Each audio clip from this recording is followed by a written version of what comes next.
Welcome everybody to Linux Academy. My name is Terry, and over this course we will be covering all things Linux, introduction to installation and setup.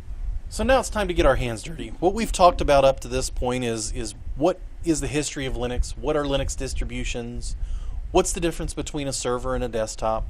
So now we're going to get our hands dirty and we're actually going to install Ubuntu. For the purposes of all of our example videos over the next dozen or so videos, we will be using Ubuntu 13.04 in combination with Windows 7, which we'll get to in the next video when we talk about dual booting. I've already set up a virtual machine ready to install Ubuntu 2. I'm using VMware Workstation.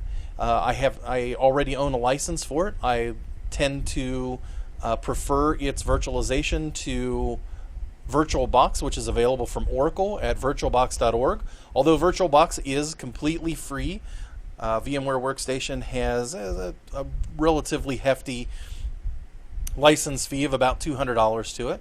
Either one will work just fine once you've set up a blank virtual machine to install Ubuntu 2, or if you're installing to a physical system with a hard drive in it, all you have to do is boot, which is all we're going to do at this point, so that we're going to look at the same thing that we will see whether it's physical or virtual at this point. So we're going to turn on our system or power it on, and the system should start to boot off of the CD. And as you'll see, again, physical or virtual, this will be the same boot up process that you will see regardless of what we're doing. Now, we're installing from a live CD, which is available at ubuntu.com for any variety, whether it's a desktop or server. So the first thing that we'll see once we get booted to a prompt is whether we want to install or to try Ubuntu.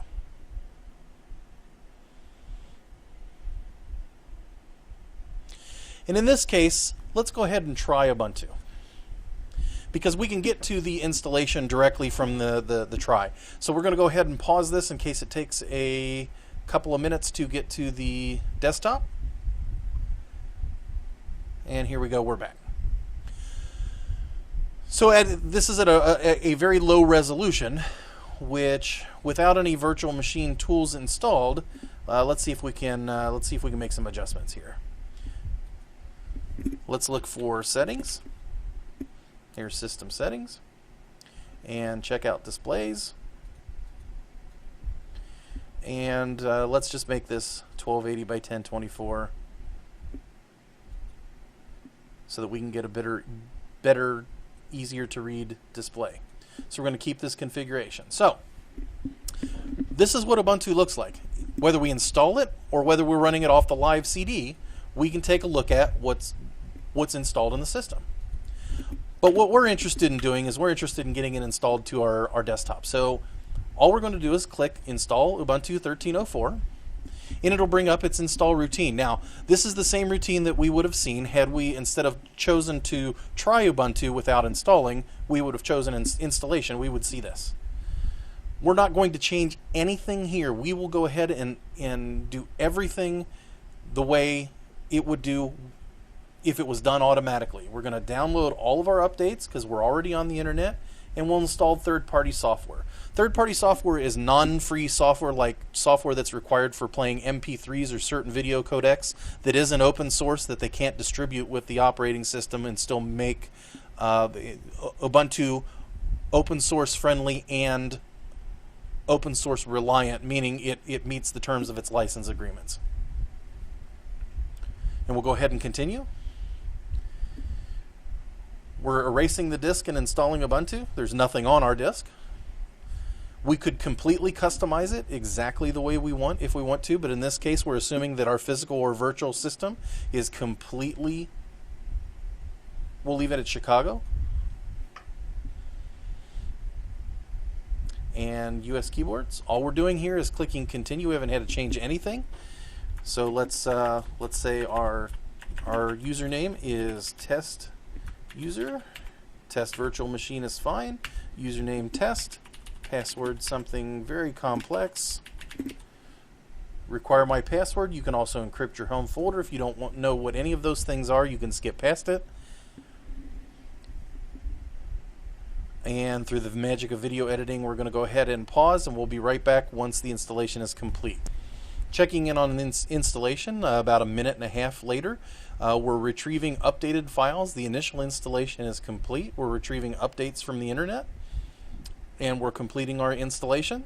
So we'll be right back with you.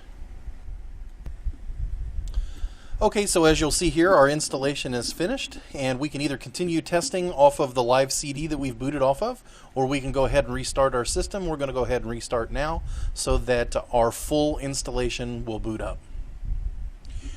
Now, one of the first things that we'll do once we get rebooted into our desktop is we'll check that our updates have all been applied. And although we checked the update while, or download updates while we are installing, either if you did not have an internet connection, or you also checked the box, which we did, for third-party installation of third-party tools. Sometimes those need to be installed after or updated after.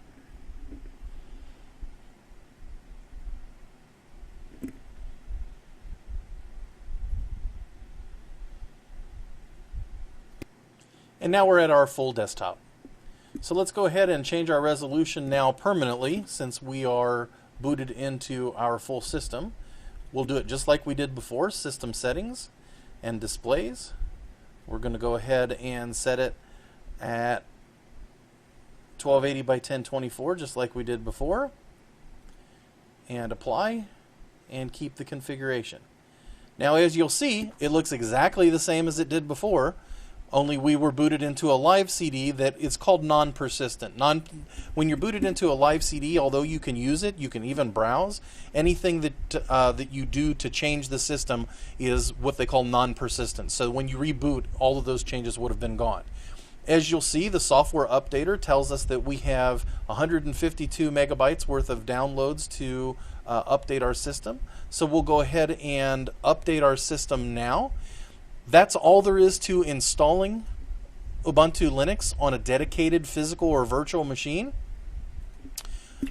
As you can see, we clicked an OK button or a continue button a total of 8 times.